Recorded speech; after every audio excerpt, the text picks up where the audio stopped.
All right, good morning. Welcome to World Without Rule of Law. Today we're going to play Chapter 8 and 9 of The Red Badge of Courage by Stephen Crane. What does it do? Get that out. And bear with me 1 second. All right, thanks for joining me. The Red Badge of Courage by Stephen Crane. Chapter 8. The trees began softly to sing a hymn of twilight. The sun sank until slanted bronze rays struck the forest. There was a lull in the noises of insects, as if they had bowed their beaks and were making a devotional pause. There was silence, save for the chanted chorus of the trees. Then, upon this stillness, there suddenly broke a tremendous clangor of sounds. A crimson roar came from the distance. The youth stopped. He was transfixed by this terrific medley of all noises. It was as if worlds were being rended.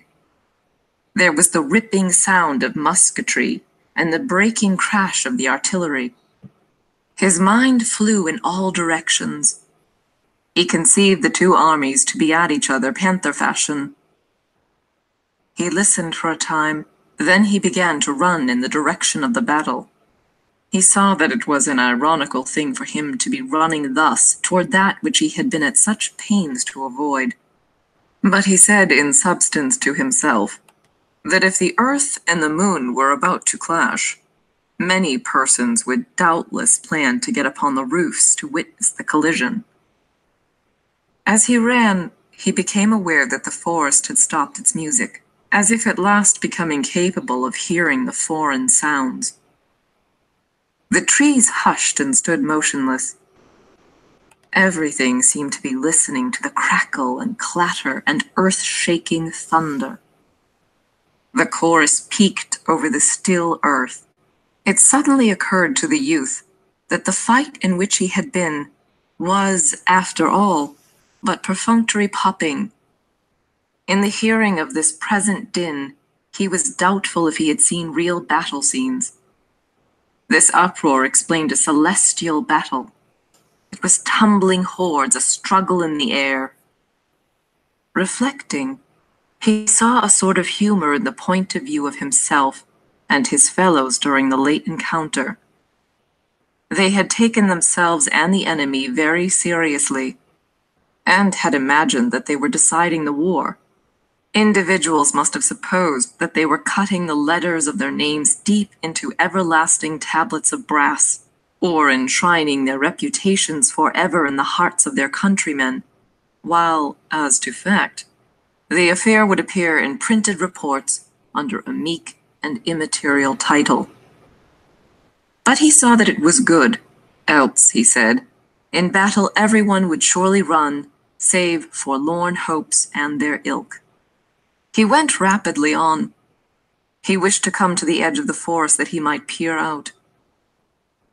As he hastened, there passed through his mind pictures of stupendous conflicts.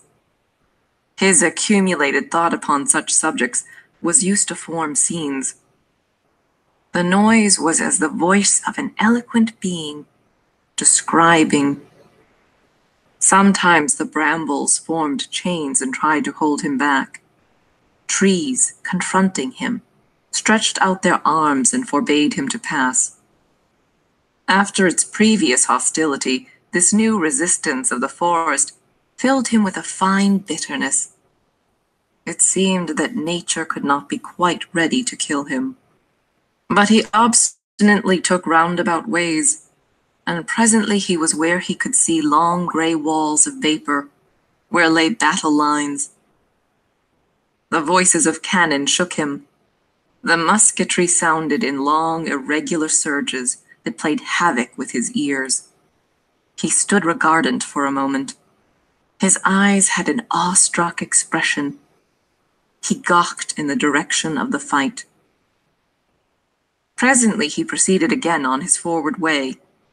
The battle was like the grinding of an immense and terrible machine to him. its complexities and powers, its grim processes fascinated him. He must go close and see it produce corpses. He came to a fence and clambered over it. On the far side, the ground was littered with clothes and guns. A newspaper, folded up, lay in the dirt. A dead soldier was stretched with his face hidden in his arm. Farther off, there was a group of 4 or 5 corpses keeping mournful company. A hot sun had blazed upon this spot. In this place, the youth felt that he was an invader.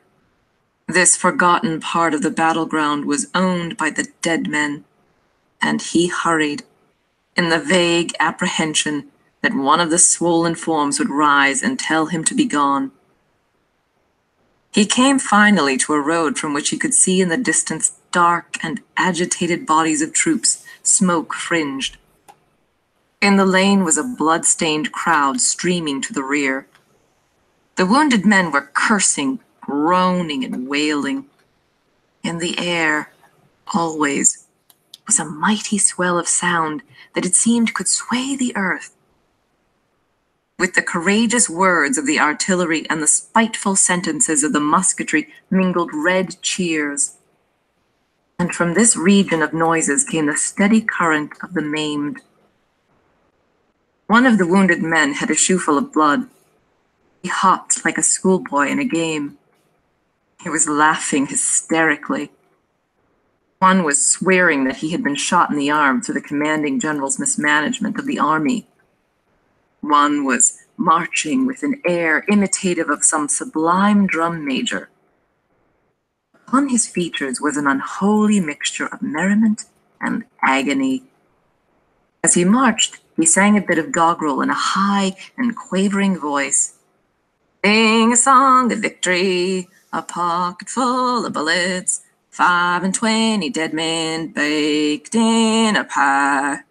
Parts of the procession limped and staggered to this tune.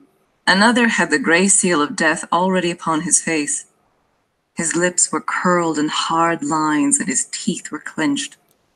His hands were bloody from where he had pressed them upon his wound.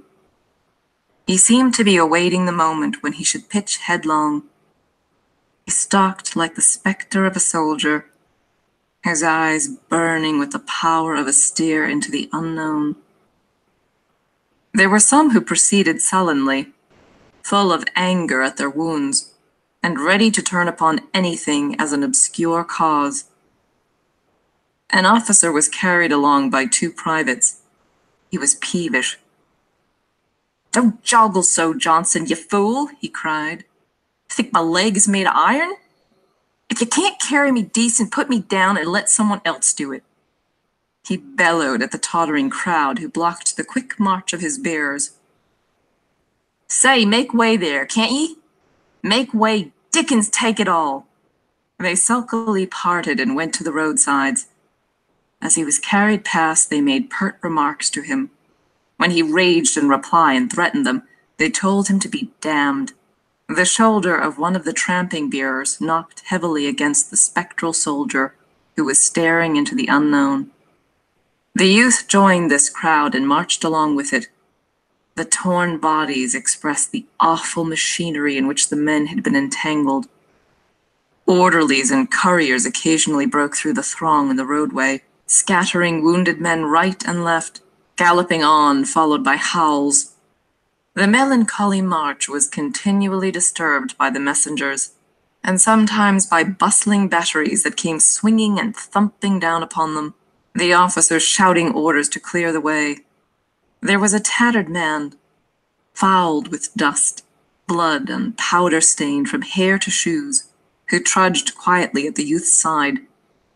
He was listening with eagerness and much humility to the lurid descriptions of a bearded sergeant. His lean features wore an expression of awe and admiration. He was like a listener in a country store to wondrous tales told among the sugar barrels. He eyed the storyteller with unspeakable wonder. His mouth was agape in yokel fashion.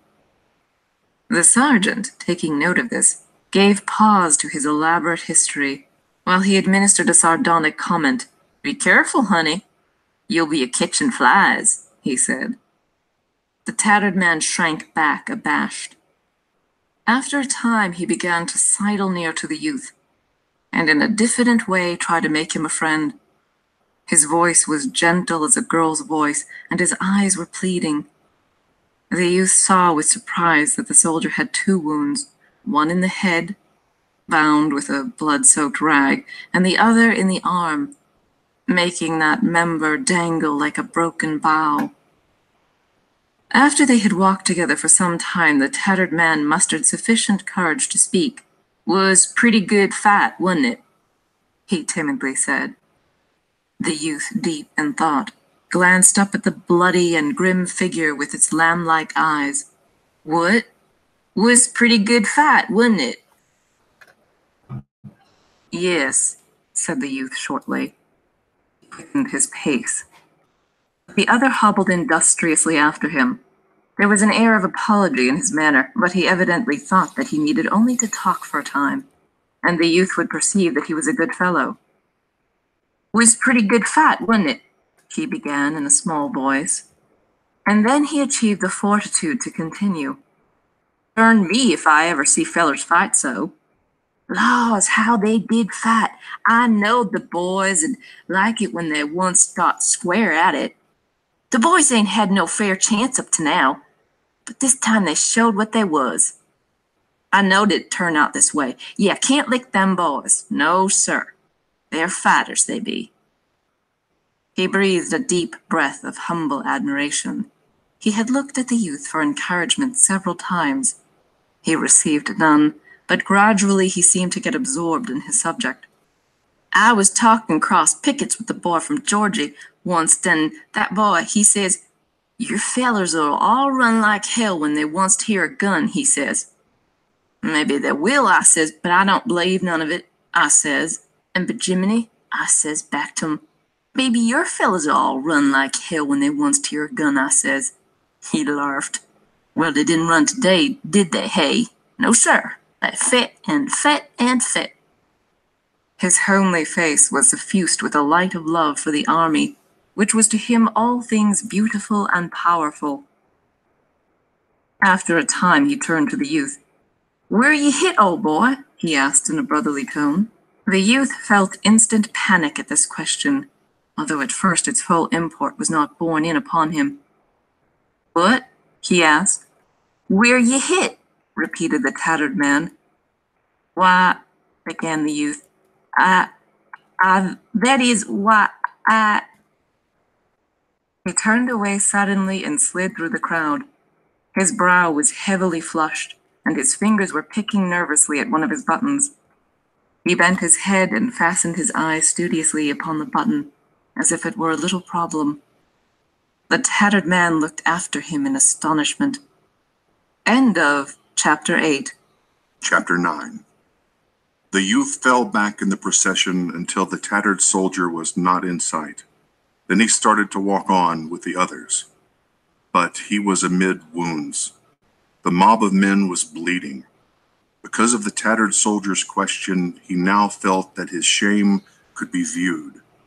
He was continually casting sidelong glances to see if the men were contemplating the letters of guilt he felt burned into his brow. At times he regarded the wounded soldiers in an envious way. He conceived persons with torn bodies to be peculiarly happy. He wished that he too had a wound, a red badge of courage. The spectral soldier was at his side like a stalking reproach. The man's eyes were still fixed in a stare into the unknown. His gray, appalling face had attracted attention in the crowd, and men, slowing to his dreary pace, were walking with him. They were discussing his plight, questioning him and giving him advice. In a dogged way, he repelled them, signing to them to go on and leave him alone. The shadows of his face were deepening, and his tight lips seemed holding in check the moan of great despair. There could be seen a certain stiffness in the movements of his body, as if he were taking infinite care not to arouse the passion of his wounds. As he went on, he seemed always looking for a place, like one who goes to choose a grave. Something in the gesture of the man as he waved the bloody and pitying soldiers away made the youth start as if bitten. He yelled in horror. Tottering forward, he laid a quivering hand upon the man's arm. As the latter slowly turned his wax-like features toward him, the youth screamed, "God! Jim Conklin!" The tall soldier made a little commonplace smile. "Hello, Henry," he said. The youth swayed on his legs and glared strangely. He stuttered and stammered, "Oh, Jim! Oh, Jim! Oh, Jim!" The tall soldier held out his gory hand. There was a curious red and black combination of new blood and old blood upon it. "Where you been, Henry?" he asked. He continued in a monotonous voice, "I thought maybe you got keeled over. There's been thunder to pay today. I was worrying about it a good deal." The youth still lamented, "Oh, Jim, oh, Jim, oh, Jim." "You know," said the tall soldier, "I was out there." He made a careful gesture. "And Lord, what a circus. And B'Jiminy, I got shot. I got shot. Yes, B'Jiminy, I got shot." He reiterated this fact in a bewildered way, as if he did not know how it came about. The youth put forth anxious arms to assist him, but the tall soldier went firmly, as if propelled. Since the youth's arrival as a guardian for his friend, the other wounded men had ceased to display much interest. They occupied themselves again in dragging their own tragedies toward the rear. Suddenly, as the two friends marched on, the tall soldier seemed to be overcome by a tremor. His face turned to a semblance of gray paste. He clutched the youth's arm and looked all about him, as if dreading to be overheard. Then he began to speak in a shaking whisper. "I tell you what I'm afraid of, Henry. I'll tell you what I'm afraid of. I'm afraid I'll fall down. And them damned artillery wagons, they like as not'll run over me. That's what I'm afraid of." The youth cried out to him hysterically, "I'll take care of you, Jim. I'll take care of you. I swear to God I will." "Sure, will you, Henry?" the tall soldier beseeched. Yes, I tell you, I'll take care of you, Jim," protested the youth. He could not speak accurately because of the gulpings in his throat. But the tall soldier continued to beg in a lowly way. He now hung babe-like to the youth's arm. His eyes rolled in the wildness of his terror.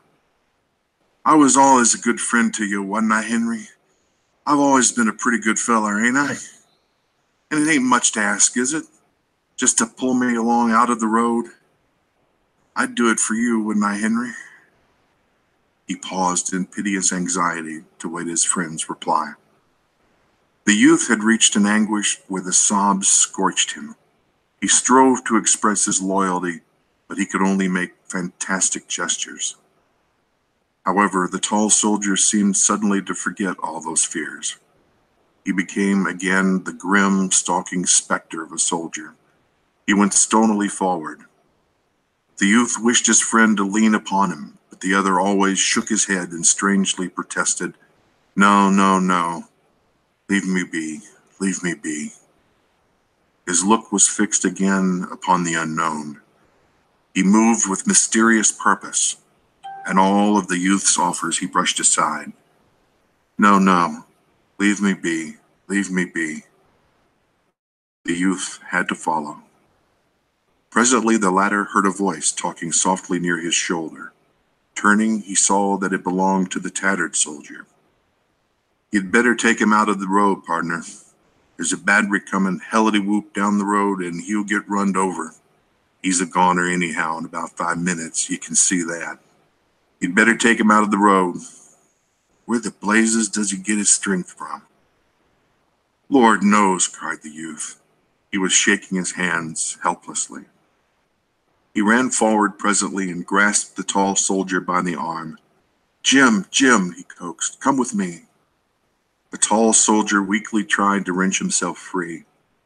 Huh, he said vacantly. He stared at the youth for a moment. At last he spoke as if dimly comprehending. Oh, into the fields? Oh.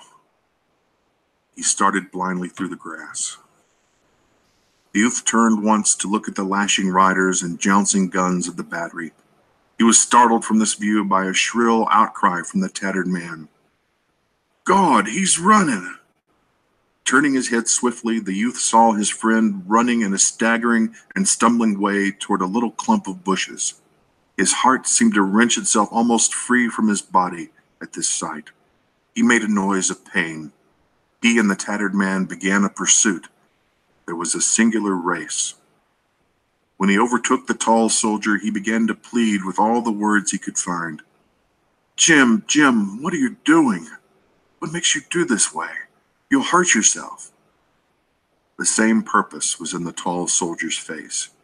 He protested in a dulled way, keeping his eyes fastened on the mystic place of his intentions. No, don't touch me. Leave me be. Leave me be. The youth, aghast and filled with wonder at the tall soldier, began quaveringly to question him. Where you going, Jim? What you thinking about? Where you going? Tell me, won't you, Jim? The tall soldier faced about as upon relentless pursuers. In his eyes there was a great appeal. Leave me be, can't you? Leave me be for a minute. The youth recoiled. Why, Jim, he said in a dazed way, what's the matter with you? The tall soldier turned and, lurching dangerously, went on. The youth and the tattered soldier followed, sneaking as if whipped, feeling unable to face the stricken man if he should again confront them. He began to have thoughts of a solemn ceremony. There was something rite-like in these movements of the doomed soldier. And there was a resemblance in him to a devotee of a mad religion, blood-sucking, muscle-wrenching, bone-crushing. They were awed and afraid. They hung back, lest he have at command a dreadful weapon. At last they saw him stop and stand motionless. Hastening up, they perceived that his face wore an expression telling he had at last found the place for which he had struggled. His spare figure was erect. His bloody hands were quietly at his side. He was waiting with patience for something that he had come to meet.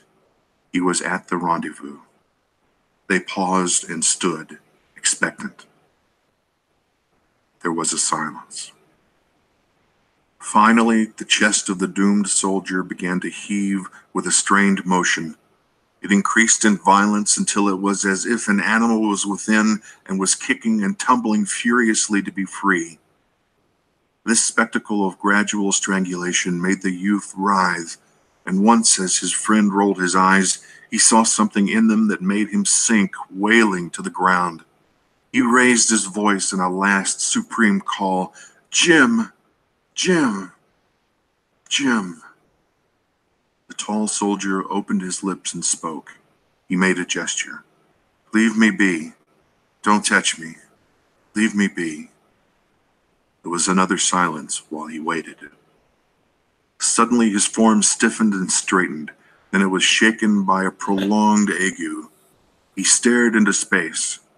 To the two watchers there was a curious and profound dignity in the firm lines of his awful face.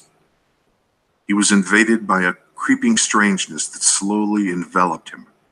For a moment the tremor of his legs caused him to dance a sort of hideous hornpipe. His arms beat wildly about his head in the expression of imp-like enthusiasm. His tall figure stretched itself to its full height. There was a slight rending sound. Then it began to swing forward, slow and straight, in the manner of a falling tree. A swift, muscular contortion made the left shoulder strike the ground first. The body seemed to bounce a little way from the earth. God, said the tattered soldier. The youth had watched, spellbound, this ceremony at the place of meeting. His face had been twisted into an expression of every agony he had imagined for his friend. He now sprang to his feet and, going closer, gazed upon the paste-like face. The mouth was open, and the teeth showed in a laugh. As the flap of the blue jacket fell away from the body, he could see that the side looked as if it had been chewed by wolves. The youth turned with sudden livid rage toward the battlefield. He shook his fist. He seemed about to deliver a philippic. Hell! The red sun was pasted in the sky like a wafer. End of chapter 9. The Red Badge. All right, that was chapter 8 and 9. Hope you enjoyed it. Thanks for coming. Appreciate it. And everybody have a good day.